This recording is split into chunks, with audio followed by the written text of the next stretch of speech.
कोशिश करने वालों की कभी हार नहीं होती, ऐसा मुझे इंस्टाग्राम की रील ने सिखाया है। तो मैं उम्मीद करता हूं कि आप लोगों का सहयोग मिलेगा। जोरदार तालियों से स्वागत करिए विकास दिव्यकीर्ति सर का।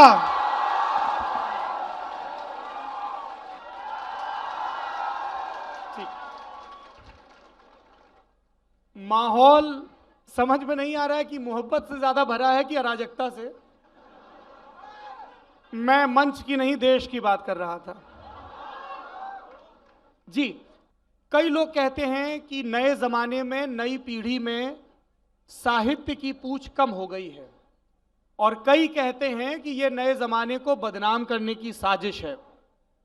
आपका क्या तजुर्बा है? मुझे लगता है कि साहित्य की महत्ता कम तो कभी नहीं होगी, और सौरभ ने सवाल पूछा है कि नए ज़माने में साहित्य का महत्व कम हो गया है या ये साजिश है नई पीढ़ी को बदनाम करने की। मेरा मानना है कि पहले के ज़माने में साहित्य विश्वविद्यालयों और कुछ मठों में महदूद था। सोशल मीडिया ने साहित्य को थोड़ा सा आसान करके आम आदमी के बीच में पहुंचाया, और उसी का परिणाम है कि साहित्य आज तक के आपके सेशन में अगर इतने सारे बच्चे हैं, नई पीढ़ी के बच्चे हैं, तो साहित्य मर तो नहीं सकता है, ना साहित्य कम हो सकता है। साहित्य के तेवर चेंज होते हैं, और तेवर चेंज होना सही भी है।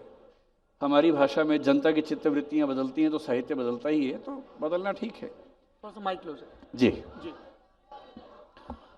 जी। अभी आएगी। मैंने कह दिया है गुरुजी को, माइक थोड़ा क्लोज रखेंगे। आप लोग सहयोग करेंगे तभी बात आगे बढ़ पाएगी, है ना। एक हम लोगों ने बड़े होते हुए श्लोक पढ़ा था, साहित्य संगीत कला विहीना साक्षात पशु पुच्छ विषाणहीना तृणम न खाद्यान्नमपि जीवमाना परमम पशूनाम तद्भागदेयम। मैं आपसे ये जानना चाहता हूं, और ये बहुत सारे नौजवान भी, कि किताबों के स्तर पर, कला के स्तर पर, संगीत के स्तर पर वो कौन सी आवाज़ है, कौन सी शैलियां हैं, कौन सी पुस्तकें हैं जिन्होंने जीवन में आपको सबसे ज़्यादा गहरे से प्रभावित किया है? मतलब अगर साहित्य को हम सिर्फ फिक्शन तक सीमित ना करें, तो मैंने ये महसूस किया कि दर्शन, मनोविज्ञान, साहित्य ये अलग नहीं है बल्कि जुड़ी हुई चीज़ें हैं। अगर हम इनको साथ लेके चलें तो जो समग्र प्रभाव इनका है वो बहुत ज़्यादा है। मुझे सबसे ज़्यादा जिन्होंने प्रभावित किया उसमें कुछ चिंतक हैं, ओशो रजनीश हैं, कार्ल मार्क्स हैं, मैक्स वेबर हैं, और भारतीय दर्शन के बहुत सारे आचार्य जिसमें शंकराचार्य, नागार्जुन, ये सब हैं। इन सबको पढ़ते पढ़ते फिर जब मैंने साहित्य को पढ़ना शुरू किया तो मुझे लगा कि जो बातें हम दर्शन में सिद्धांत रूप में पढ़ते हैं, साहित्य में घटनाओं, कहानियों के माध्यम से पढ़ते हैं, और उसका असर और गहरा हो जाता है पहले की तुलना में। संगीत के स्तर पर अगर विकास दिव्यकीर्ति की प्लेलिस्ट पूछी जाए कि कौन से सिंगर हैं या कौन सी फिल्में जिनके गानों को वो लूप में सुनते हैं, एक तो आपने हमें बताया था वो चढ़ता सूरज। मैं दिन में लगभग 3 से 4 सेशन संगीत के सुनता हूँ। सुबह जैसे ही उठता हूँ तो एक प्लेलिस्ट मेरी है जो मैंने खुद क्रिएट की हुई है इस पे, स्पॉटिफाई पे।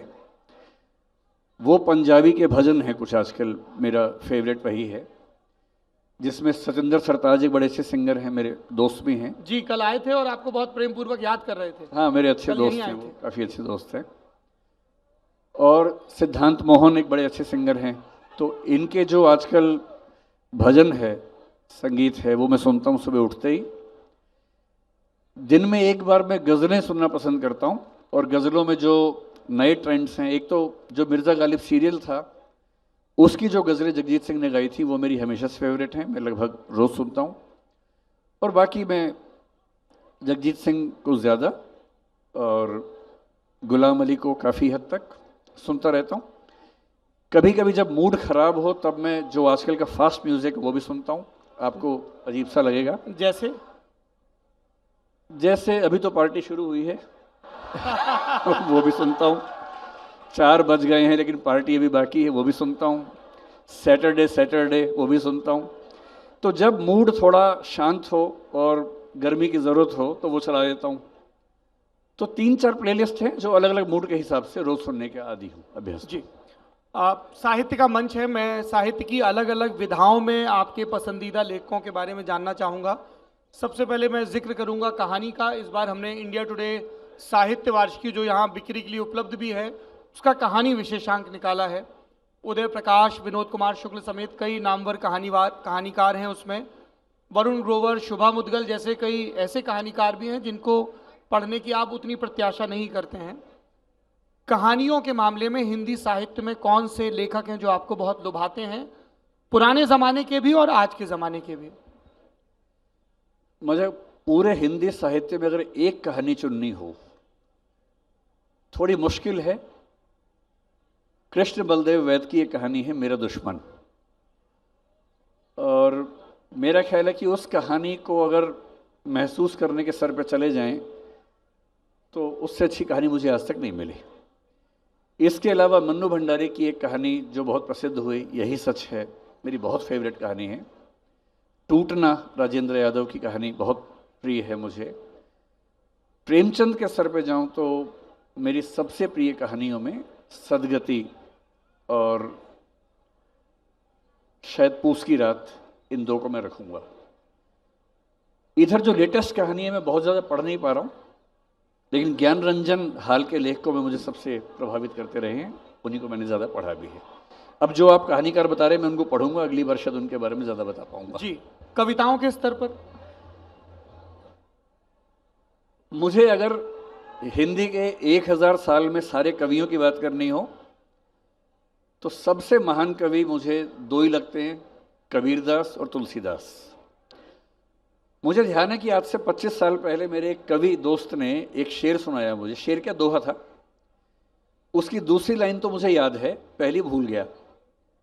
मैंने काफ़ी ढूंढी वो पंक्ति, खूब सर्च किया इंटरनेट पे, आज तक मिल नहीं पाई। तो मैंने उसको अपने हिसाब से जोड़ लिया।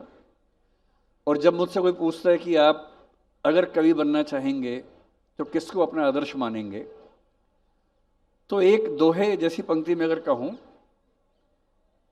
जिनकी कविता देखकर हो जाता हूं मैं फकीर, जिनकी कविता देखकर हो जाता हूं फकीर, मेरे दो दो बाप हुए हैं तुलसी और कबीर।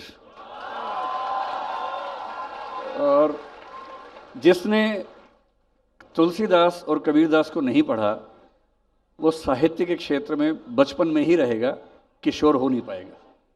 उपन्यास के स्तर पर उपन्यास अगर मुझे एक चुनना हो, माइक थोड़ा क्लोज, अगर पूरे हिंदी साहित्य में एक उपन्यास चुनना हो तो शेखर एक जीवनी, जो कि अज्ञेय सच्चिदानंद हिरानंद बादशाह अज्ञेय ने लिखा था। दूसरा चुनना हो तो मैला आंचल, जो रेणु ने लिखा था। दोनों एकदम अलग तरीके के उपन्यास हैं। अगर आपको मध्य वर्गीय जीवन के प्रश्नों में बहुत गहराई में डूबना हो तो शेखर एक जीवनी। अगर आपको गांव की जिंदगी अपने पूरे रंग के साथ महसूस करनी हो तो मैला आंचल।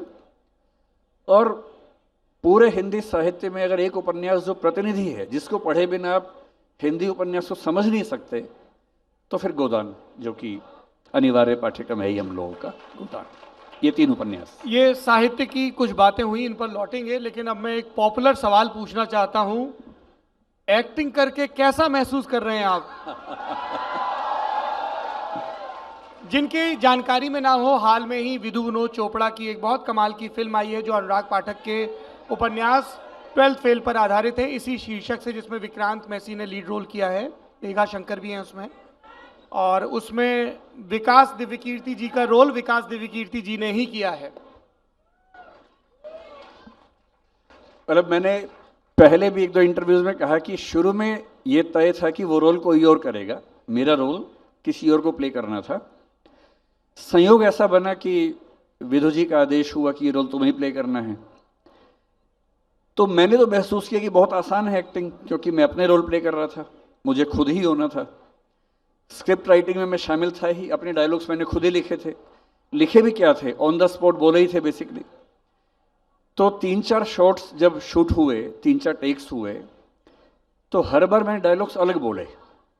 इसलिए उन्होंने खुद भी कहा कि तुम फ्री हो के जो मन में है बोलो, और हम बाद में चूज कर लेंगे कौन से वाला ज़्यादा अच्छा है। तो क्योंकि मैं अपना ही रोल प्ले कर रहा था, अपनी ही क्लास थी, और डायलॉग्स की बंदिश भी नहीं थी, खुद ही लिखना था, खुद ही बोलना था, आज़ादी थी, तो जो मेरे मन में आया मैंने बोला, अपनी ही एक्टिंग की, तो मुश्किल मुझे तो नहीं लगा। हालांकि मुझे फिल्म इंडस्ट्री के कुछ दोस्तों ने बताया कि अपना अभिनय करना सबसे मुश्किल होता है, मुझे ऐसा नहीं लगा, मुझे बहुत आसान लगा। जैसा मैं हूँ अभी हूँ वैसे ही वहाँ पर था, तो मुश्किल नहीं लगा। जी, सोशल मीडिया पर जब ये पोस्ट किया गया कि विकास दिव्यकीर्ति जी साहित्य आज तक में और फिर ललन टॉप अड्डे पर आएंगे, तो बहुत सारे सवाल आए। मैं सब सवालों को एक एक शब्द के रूप में बयां कर दे रहा हूं, उस पर आप अपनी प्रतिक्रिया दे दीजिएगा। कुछ हालिया घटनाएं हैं, कुछ व्यक्ति हैं जो खबरों में रहे, और कुछ प्रवृत्तियां हैं जो हमेशा ही रहती हैं। सब लोगों ने पूछा कि विकास दिव्यकीर्ति जी से प्रेम पर आप जरूर पूछ लीजिएगा। उस तरह के सवाल भी आए कि गर्लफ्रेंड नहीं मान रही, बॉयफ्रेंड नहीं मान रहे, पापा नहीं मान रहे, मम्मी नहीं मान रही, कंफ्यूज हैं कि करियर पर फोकस करें कि प्रेम पर फोकस करें, आदि इत्यादि। तो ये तो बहुत ही ओपन एंडेड सवाल हुआ, कोई थोड़ा स्पष्ट सवाल हो तो ज़्यादा अच्छा रहेगा। उनका यही था कि साहब दोनों चीजें एक साथ कैसे करें। घर वाले कहते हैं, टीचर कहते हैं करियर पर फोकस करो, पर जब करियर पर फोकस कर रहे हैं तब प्रेम पर भी फोकस आ रहा है, तो दोनों का संतुलन नहीं बैठ सकता क्या? अरे बालकों, तुम्हारा ही सवाल पूछ रहा हूं, ठहर जाओ। मेरी समझ ये है कि सबसे बड़ा दुर्भाग्य है कि करियर बनाने की उम्र और प्रेम करने की उम्र एक ही होती है, और ये दोनों ही चीज़ें ऐसी हैं जो पूरा फोकस मांगती हैं। तो ऐसे में आदमी कैसे बैलेंस करे, मूल समस्या तो ये है ही। लेकिन जब मुझसे बच्चे पूछते हैं, क्लास के बच्चे, कि सर ऐसी ऐसी दुविधा है, क्या करना चाहिए, और प्रेम बड़ा गहरा हो गया है, रहा नहीं जाता है, तो मैं एक ही बात कहता हूँ कि कुछ दिन फिर प्रेम कर लो। और मुझे बड़ा भरोसा है कि 20-25 दिन प्रेम करने के बाद फिर लगने लगता है कि कुछ और ही कर लेते हैं। तो अगर प्रेम उछला है, अगर प्रेम केवल देह का है, अगर प्रेम केवल चेहरे की चमक देख के हुआ है, अगर प्रेम केवल अदाएं देख के हुआ है, अगर प्रेम केवल मेकअप के बाद के चेहरे से हुआ है, तो वो 20-25 दिन से ऊपर टिकेगा नहीं। 20-25 दिन में असलियत सामने आई जाती है। जब दो लोग बात करते हैं, उनका पूरा स्तर आमने सामने आ जाता है, वो मेकअप पीछे चला जाता है, हैसियत या औकात सामने आ जाती है, और अधिकांश मामलों में प्रेम का जो ग्राफ है वो यूं बढ़ के यूं नीचे आता है। तो जब नीचे आ गया तो मुक्त हो गए, मुक्त होकर पढ़ाई कर लो। और यदि प्रेम ऐसा मिल गया संयोग से जो मुक्त करता है, प्रेम में रहकर मुक्त करता है, तो वो आपको पढ़ने से रोकेगा नहीं, वो आपकी पढ़ाई में सहायक ही होगा। इसलिए, और मैं अक्सर कहता हूँ कि ज़िंदगी एक ही है। मैं उन बातों में बहुत कम विश्वास रखता हूँ कि बार बार जीवन मिलने वाला है। मैं ये मान के चलता हूँ, मिल जाए तो बढ़िया है, पर मैं ये मान के चलता हूँ कि जीवन एक ही है। एक ही है तो उसी को जीना है, उसी में प्रयोग करने हैं, और प्रयोग करने का मौका आए तो प्रयोग कर लेना चाहिए। बाद में पछताने से अच्छा है कि हमने प्रयोग किया, फेल हो गए, फिर प्रयोग कर लेंगे, कुछ और प्रयोग करेंगे। लेकिन प्रयोग करने से पीछे हटना कायरों की निशानी है। अच्छे जीवन जीने के लिए आपको आगे बढ़ के एक्सपेरिमेंट्स करने ही पड़ेंगे, कोई रास्ता है नहीं। जी, नागरिक को लेकर बहुत सारे सवाल आए। कई लोगों ने मौजूदा पॉलिटिकल सिस्टम के अलग अलग पहलुओं से नाखुशी जताई और पूछा कि ये जो भ्रष्टाचार है, भाई भतीजावाद है, धन बल, बाहुबल, करप्शन, हम एक वोटर के तौर पर, एक नागरिक के तौर पर बहुत बेबस महसूस करते हैं, हम क्या करें? देखिए, अगर आप अपने राजनीतिक परिदृश्य से बहुत बेबस महसूस करते हैं तो दो तरीके हैं। क्योंकि मैं जैसे ही आपसे कहूँगा कि राजनीति बहुत ज़रूरी काम है जो हम सबको करना चाहिए, तो आप मुझसे कहेंगे तो आप क्यों नहीं जा रहे। तो मैं स्पष्ट कर दूं कि अपने स्वधर्म को पहचान लीजिए, अपने मूल स्वभाव को पहचान लीजिए। अगर आपके मूल स्वभाव में राजनीति है, या आप एक सोशली एक्टिव व्यक्ति हैं, समाज आपकी बात सुनता है और आपको समाज के साथ बात करने में अच्छा लगता है, आप बहुत इंट्रोवर्ट टाइप के व्यक्ति नहीं हैं, तो मैं कहूँगा कि इस देश को, किसी भी देश को सबसे ज़्यादा ज़रूरत है अच्छे नेताओं की, बाकी सब सेकेंडरी बातें हैं। विज्ञान भी सध जाएगा, शिक्षा भी सध जाएगी, संस्कृति, कला सब सध जाएगा, नेता साधने बहुत ज़रूरी हैं। तो यदि आप में नेता बनने की संभावना है, थोड़ा रिस्क लीजिए, नेता बनिए, और देश की संसद में अगर 500-600 या 800 दोनों सदन मिला के कायदे के लोग बैठे होंगे तो उससे बेहतर स्थिति हो नहीं सकती। आप स्टार्टअप कर लें, आईएएस बन जाएं, एक्टर बन जाएं, प्लेयर बन जाएं, ये मान के चलिए कि आप सबकी ज़िंदगी डिफाइन वही करेंगे जो संसद में हैं। तो क्यों ना आप संसद में हो। लेकिन यदि आपका स्वभाव वैसा नहीं है, जो जैसे मैं अपने बारे में सोचता हूँ कि मेरा स्वभाव उस तरह का नहीं है, मैं अगर पॉलिटिक्स में जाऊँगा तो शायद बहुत सहज नहीं रह पाऊँगा, और तो मेरे जैसे व्यक्तियों के लिए क्या है, या तो आप पॉलिटिक्स में जाएं, मैं क्या करूं, या सौरभ जैसे राजनीति में नहीं है, सौरभ की जिम्मेदारी क्या बनती है। तो हमारी जिम्मेदारी ये बनती है कि अगर मैं राजनीति में नहीं हूं, जैसे मैं किसी पार्टी के पक्ष में नहीं हूं, मेरा किसी पार्टी से ना संवाद सबसे होता है, लेकिन मैं किसी पार्टी का मेंबर भी नहीं हूं, ना मन से हूं, ना कागजों पर हूं, तो मेरी जिम्मेदारी ये बनती है कि किसी भी मुद्दे पर हर पार्टी को भूलकर अपने सुनने वालों को ये बताऊं कि क्या सही है, क्या गलत है, ताकि हमारे देश में एक राजनीतिक मैच्योरिटी, पॉलिटिकल मैच्योरिटी आए। उसमें जो थोड़ी बहुत भूमिका मैं निभा सकता हूं मैं निभाऊं, और यदि इस प्रोसेस में कुछ अच्छे नेता निकलते हैं जिसमें थोड़ी भूमिका मेरी भी है, तो मैं तो इतने में संतुष्ट हूं, इतना काफ़ी है मेरे लिए। जी, ऑन दैट नोट, क्या विकास दिव्यकीर्ति को कभी किसी पॉलिटिकल पार्टी से ज्वाइन करने का या चुनाव लड़ने का या किसी भी तरह से अपनी सेवाएं देने का ऑफर आया है? मतलब सीधा ऐसा ऑफर तो नहीं कि ये ऑफर आ जाइए, ऐसा नहीं, लेकिन हाँ 2-3 बड़ी पार्टियों से संवाद उन्होंने किया, लेकिन जैसे ही मुझे समझ में आता है कि वो इसलिए संवाद कर रहे हैं तो मैं पीछे हट जाता हूँ। जहाँ तक बात मिलने की होती है कि एक बड़े नेता हैं, मिलना चाहते हैं, तो मिलने में मुझे कोई हर्ज नहीं लगता, सबसे मिलना अच्छा लगता है। पिछले 6 महीने में ऐसा 2-3 बार हुआ कि किसी पार्टी के अध्यक्ष मिलना चाह रहे हैं, तो जनरली मैं अब तक मिला नहीं हूँ, मैं दूर से ही ये कह के कि मैं उस रास्ते पे जाने के मूड में हूँ नहीं, तो फिर मुलाकात का फ़ायदा है नहीं। तो फिलहाल ऑफर्स हैं, पर मैं बचता हूँ इस चीज़ से। जो ऑलरेडी संसद में हैं या संसद में पहुंचने की दावेदारी रखते हैं, मैं उन पर आपकी प्रतिक्रिया जानना चाहूँगा। शुरुआत करूँगा प्रधानमंत्री नरेंद्र मोदी से। नरेंद्र मोदी, मैं पहले स्पष्ट कर चुका हूँ कि मेरा किसी पार्टी से एफिलिएशन ना है, ना होने की संभावना निकट भविष्य में है। मैं अपने मन की बात कहता हूँ। देश के प्रधानमंत्री के रूप में मुझे नरेंद्र मोदी इस समय बेस्ट चॉइस लगते हैं।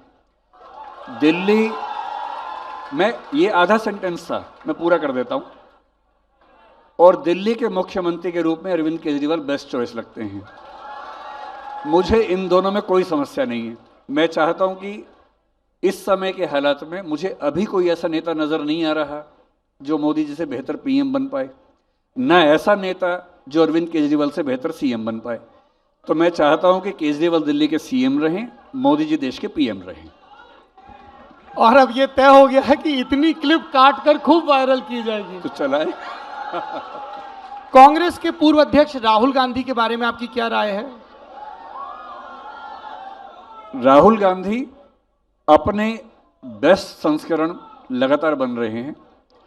पहले की तुलना में वो बहुत बेहतर हुए हैं और बेहतर हो रहे हैं।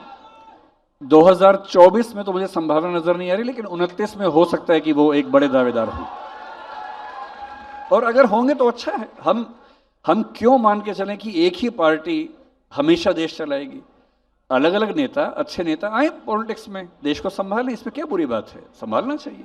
जी, एक इल्जाम भी लगता है विकास दिव्यकीर्ति जी, इल्जाम, हाँ मैं आ रहा हूँ। ठीक है भाई, आप जनता पूछ रही है, आप उत्तर प्रदेश के मुख्यमंत्री योगी आदित्यनाथ पर अपनी प्रतिक्रिया बता दीजिए। जब योगी जी को सीएम बनाने का फैसला हो रहा था, उस समय 2-3 उम्मीदवार थे, और मैं दिल से चाहता था कि योगी जी सीएम ना बने। हाँ, मैं बहुत खुल के अपनी बात कहना पसंद करूंगा। मैं दिल से चाहता था कि योगी जी सीएम ना बने, क्योंकि मेरे मन में उनकी छवि थी कि वो एक मठ वाले आदमी हैं और धर्म का आदमी सीधा राजनीति चलाएगा तो उतना अच्छा नहीं होगा। लेकिन पिछले 5-7 साल के कार्यकाल में एक आध मुद्दे पर मुझे कभी कभी लगता है कि कानून का शासन कितना बचता है कितना नहीं बचता है, लेकिन परफॉर्मेंस पे देखूं तो मैं कहूंगा कि वो एक शानदार मुख्यमंत्री हैं, ये कहने में मुझे कोई आपत्ति नहीं है। अब उत्तर प्रदेश तक पहुंच गए हैं तो बिहार का रुख कर लेते हैं।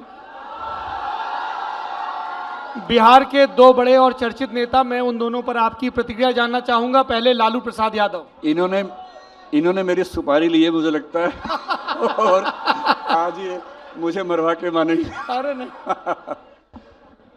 मेरा पिछले कुछ साल में नीतीश कुमार वहाँ मुख्यमंत्री हैं और मैं जनरली ये मानता रहा हूँ कि वो काफ़ी अच्छे मुख्यमंत्री हैं। नए लोगों में तेजस्वी यादव से मुझे काफ़ी उम्मीद है और मुझे लगता है कि वो जो लालू जी के समय की बातें थी कि जंगल राज होगा वो सब होगा, इस बार जब ये पार्टी सरकार में आई तो मुझे चिंता थी, लेकिन मैंने देखा कि पिछले कुछ महीनों के शासन में उन्होंने बहुत ताकत लगाई है कि वो छवि फिर से ना बन जाए। और अगर तेजस्वी यादव उन गलतियों से मुक्ति के साथ मुख्यमंत्री बनने के रास्ते पर हैं तो मेरा ख्याल है कि बिहार के भविष्य के लिए वो एक अच्छे नेता साबित होंगे। जी, मैं ये आखिरी प्रश्न है इस सत्र का। कई लोग ये इल्जाम लगाते हैं कि यूपीएससी की तैयारी कराने वाले और जो यूपीएससी में सिलेक्ट हो गए हैं, दोनों लोग एक सेमी गॉड से हो गए हैं, डेमी गॉड से हो गए हैं। बहुत ज्यादा ग्लोरीफाई कर दिया गया है। ऐसा लग रहा है कि अगर आपने आईएएस नहीं निकाला तो कुछ नहीं किया और आईएएस निकाल लिया तो आप सब कुछ हो गए हैं। जो सिविल सर्वेंट सिलेक्ट होते हैं उनकी रील्स वायरल होती हैं, प्रशासनिक कार्यों से इतर वायरल होती हैं, ब्यूरोक्रेसी में इसको लेके बहुत नाखुशी जताई जाती है कि आप इन सब चीज़ों को लेके क्यों इतना लाइमलाइट में आ रहे हैं। मॉक इंटरव्यूज़ को लेके, सफल कैंडिडेट्स के इंटरव्यूज़ को लेके, लबासना में ज़िंदगी कैसी होती है, बहुत ज़्यादा ग्लोरीफाई कर दिया गया है। और बहुत सारे छात्र हैं जो रात दिन ये रीलें ही देखते रहते हैं पढ़ाई छोड़कर। क्या कहेंगे इस पे? मतलब इसमें दो बातें हैं कि जो सिविल सर्वेंट्स हैं उनकी रील्स, टीचर्स जो हैं उनकी रील्स क्यों बनती हैं। कोविड के दौर में जब हमने यूट्यूब पे कुछ आना शुरू किया तो मुझे उम्मीद नहीं थी कि ऐसा होगा, क्योंकि एक सामान्य समझ ये है कि हिंदी समाज पढ़ाई को लेके बहुत उत्सुक नहीं रहता है। एक सामान्य समझ ऐसी है और हमें भी लगता था, और मुझे ये बात हजारों बार कही गई है कि हिंदी समाज में पढ़ने की इच्छा है ही नहीं। जब मैंने अपने वीडियोस यूट्यूब पे डाले, लंबे वीडियो 3 घंटे 4 घंटे 5 घंटे का वीडियो भी, 6 घंटे का वीडियो भी डाला, तो मुझे यूट्यूब के धुरंधरों ने कहा कि 27 मिनट से ऊपर वीडियो डालेंगे तो पिट जाएंगे। मैंने बहुत कोशिश की छोटा करो, मुझसे छोटा होता ही नहीं वीडियो, मैं विस्तार में ही बात करना पसंद करता हूँ। लेकिन मैंने देखा कि जो वीडियो 3 घंटे 4 घंटे का वो भी 2 करोड़ 3 करोड़ 3.5 करोड़ लोगों ने देखा। तो मैं एक बात तो आपसे कहना चाहता हूँ कि पिछले 3 साल में मेरी धारणा ये बन गई है कि हिंदी का समाज भी ज्ञान का, समझ का, पढ़ाई का उतना ही भूखा है जितना कोई भी सभ्य समाज होता है। और यदि मेरे जैसे कुछ लोग, जिनमें मैं भी संयोग से शामिल हो गया हूँ, इसमें कुछ भूमिका निभा रहे हैं तो ये स्वागत की बात है। नंबर 1, कोविड ने क्या किया कि जो वीडियोस पॉपुलर होते हैं उनके क्लिप निकाल के कई चैनल्स ने क्लिप्स डालनी शुरू की। मुझे मेरी टीम ने बताया कि करीब 40-50 हज़ार चैनल्स हैं जो हमारे क्लिप्स काट के चलाते हैं और पैसा कमाते हैं। हमने शुरू में एक्शन लिया 1-2 बार, फिर जब उन्होंने निवेदन किया कि सर आपको इसमें क्या दिक्कत है, हम पैसा कमा रहे हैं, तो हमें भी लगा कि हमें क्या दिक्कत है, और यदि कुछ लोग कमा रहे हैं, अगर इससे रोजगार बढ़ रहा है तो हमें क्या परेशानी है। अब उनका रोजगार बढ़ा और लोगों ने हमें पहचानना शुरू कर दिया। मुझे कोविड के समय में मध्य प्रदेश जा रहा था कार से, एक बार वो जिंदगी का पहला ऐसा वाकया है। एक रिमोट गांव के अंदर पेट्रोल पंप छोटा सा, वहां कार रोकी कि चलो पेट्रोल भरवा लेते हैं, डीजल भरवा लेते हैं। वहां में उतरा, वॉशरूम गया और वॉशरूम में साथ में खड़ा हुआ व्यक्ति कह रहा है आप विकास सर हैं? तो फिर हम कहते हैं राइट टू प्राइवेसी। अब सोचिए हालत क्या हुई होगी उस समय। मैंने कहा भाई तुम कौन हो? तो मुझे लगा ये कैसे जानता है मुझे, तो उसने बताया कि मैंने यूट्यूब पे आपको कई बार देखा है। उस दिन मुझे यूट्यूब की ताकत का एहसास हुआ। लेकिन 1 साल पहले तक केवल यूट्यूब में यूपीएससी एस्पिरेंट्स ही जनरली मुझे जानते थे, और ये जो मुझे कह रहे हैं कि आरोप लगता है, उस आरोप की असली भागीदार यही हैं। ये पहले व्यक्ति हैं जिन्होंने मुझे उस सुरंग से बाहर निकाल के एक इंटरव्यू लिया ललन टॉप पे। मैं बहुत अंतर्मुखी आदमी हूँ, बहुत इंट्रोवर्ट हूँ, पिछले साल यहाँ भी नहीं आया था इसी अंतर्मुखी होने की वजह से। इन्होंने कहा कि आपको एक इंटरव्यू देना है हमारे ललन टॉप पे। वो मेरी ज़िंदगी का पहला इंटरव्यू था।